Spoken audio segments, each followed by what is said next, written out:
Enfin, dans un article d'un journal satirique très redouté, le plus aimé de ses rédacteurs, brochant sur le tout, poussa au monstre comme Hippolyte lui porta un dernier coup et l'acheva au milieu d'un éclat de rire universel.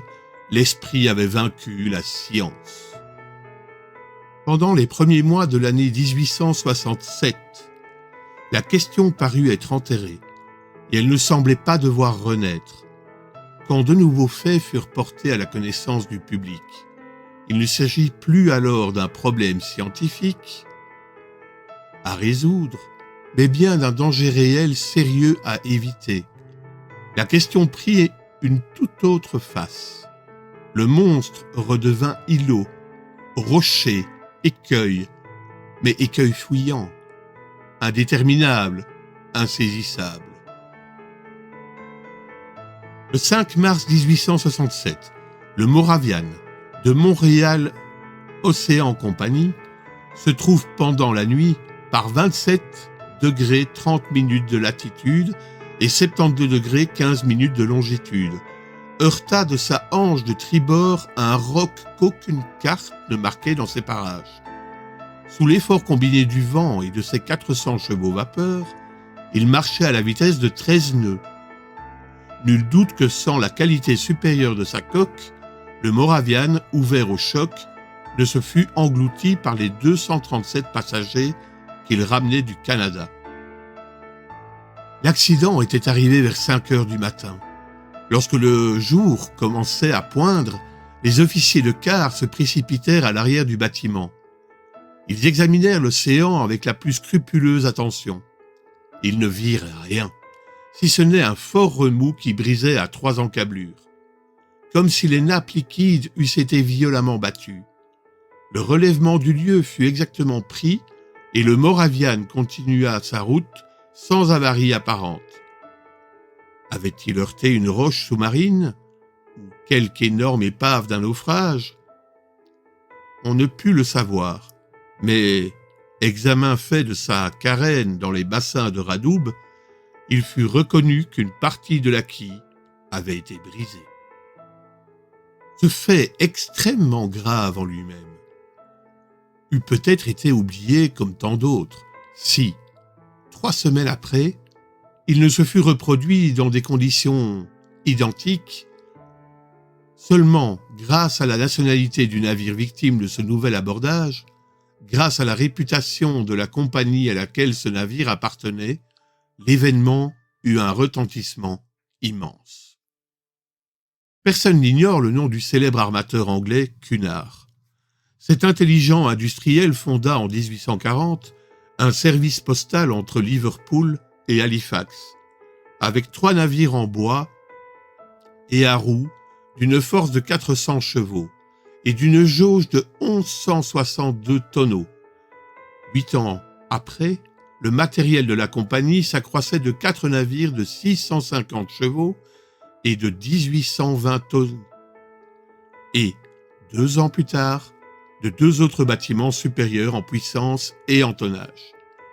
En 1853, la compagnie Cunard, dont le privilège pour le transport des dépêches venait d'être renouvelé, ajouta successivement à son matériel l'Arabia, le Persia, le China, le Scotia, le Java, le Russia, tous navires de première marche, et les plus vastes, qui après le Great Eastern eussent jamais sillonné les mers.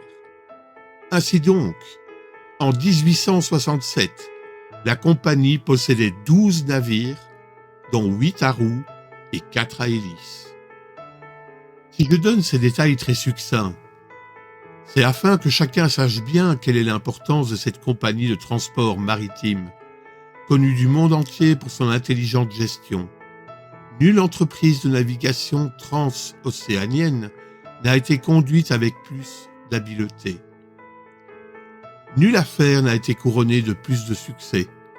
Depuis 26 ans, les navires Cunard ont traversé 2000 fois l'Atlantique et jamais un voyage n'a été manqué, jamais un retard n'a eu lieu, jamais ni une lettre ni un homme ni un bâtiment n'ont été perdus.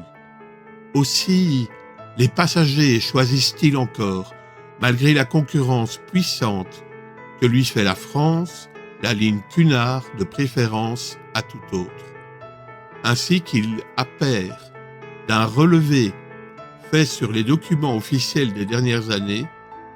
Ceci dit, personne ne s'étonnera du retentissement que provoqua l'accident arrivé à l'un de ses plus beaux steamers.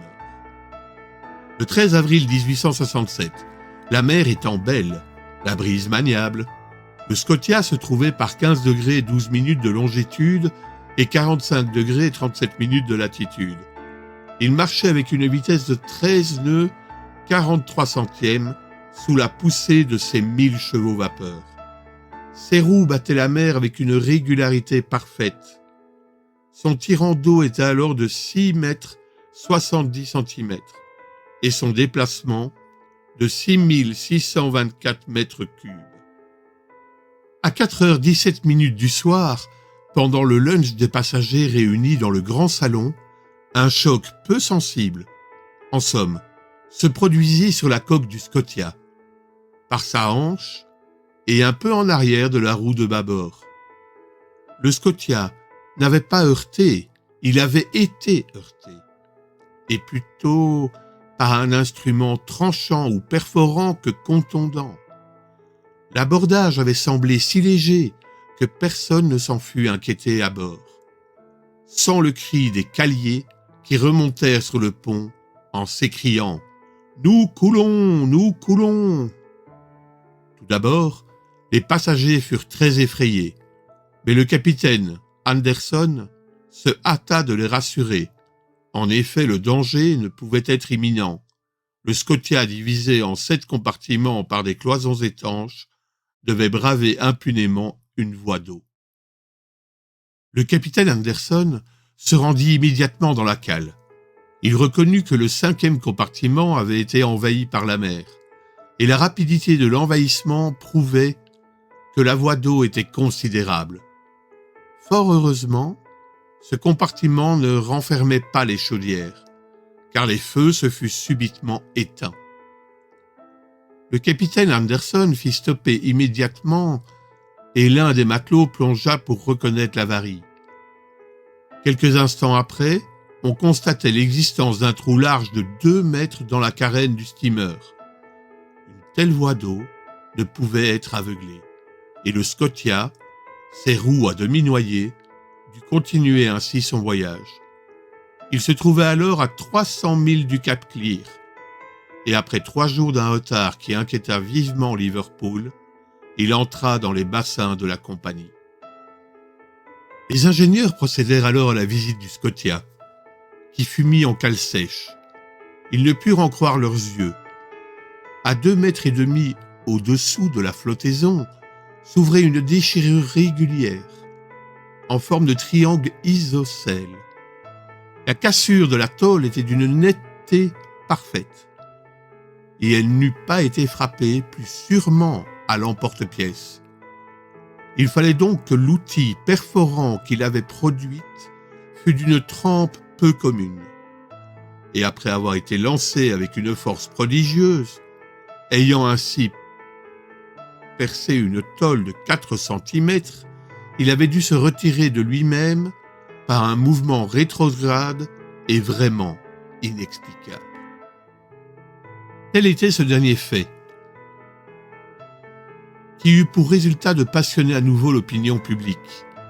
Depuis ce moment, en effet, les sinistres maritimes qui n'avaient pas de cause déterminée furent mis sur le compte du monstre.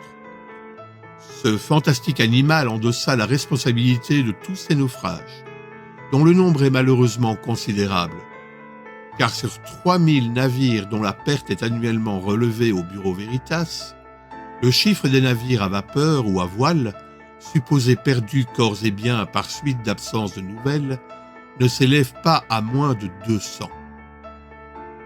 Or, ce fut le monstre qui, justement ou injustement, fut accusé de leur disparition.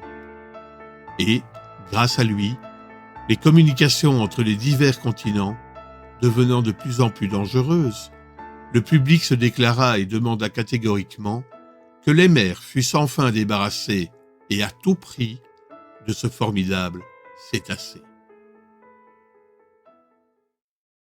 Remerciements à Jules Verne pour son roman d'anticipation paru aux éditions Hetzel, 1869-1870. Voix et enregistrement Pierre-Lionel Van Oord. Merci pour votre écoute. À bientôt pour d'autres découvertes littéraires.